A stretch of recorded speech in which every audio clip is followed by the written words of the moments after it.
আসসালামু আলাইকুম সবাইকে। তো আজকে আসছিলাম বেলালকে নিয়ে কিছু ভিডিও করার জন্য।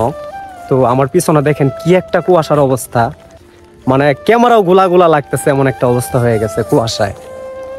তো আসলে হয়তো অনেকেই জিজ্ঞাসা করতে পারেন যে জায়গাটা কোথায়। এটা আমাদের শেরপুর জেলায় শ্রীবর্দী থানার সদরে। আসলে বেলাল, আজকে কুয়াশা কেমন? আজকে কুয়াশাটা প্রচুর, কিন্তু বৃষ্টির মতো পড়তেছে। আসলে বৃষ্টির মতো কুয়াশা পড়তেছে, মানে এখনো টিপ টিপ টিপ টিপ করে পড়তেই আছে, আমাদের শরীর ভিজে যাইতেছে। আসলে শীতও মোটামুটি অনেক। হয়তো অনেকে বলতে পারেন ভাই আপনার শীতের পোশাক কই? শীতের পোশাকটা বেলাল দেখাতো দিয়ে একটু। এই যে হাতে, এই যে ওর হাতে আমার শীতের পোশাক।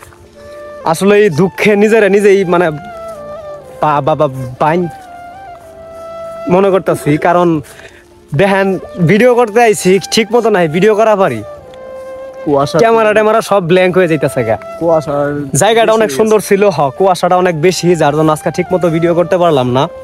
তবে যাই হোক, যে জায়গাটায় আসছিলাম খুব ইচ্ছা ছিল আজকে ভালো কিছু ভিডিও বানানোর জন্য, কিন্তু চেষ্টাটা বিফলে গেল গা কুয়াশা এবং শীতের জন্য। আর বৃষ্টির মতো আর বৃষ্টির মতো পড়তেছে, হয়তো শব্দ উঠতেছে কিনা আমি জানি না। তবে মোটামুটি জায়গাটা সেই একটা জায়গা, মানে ভালো লাগার মতো একটা জায়গা ছিল। তবে যাই হোক, কি আর করার।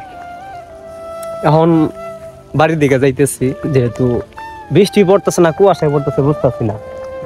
কারণ ফেলা বলে ফেলে তো এইভাবে এত বেশি পড়বো না, বেশি বড়। আচ্ছা যাই হোক, বেশি অনেক। যাই হোক, তো সবাই ভালো থাকবেন, সবার জন্য দোয়া ও ভালোবাসা রইল। আল্লাহ হাফেজ, বাই।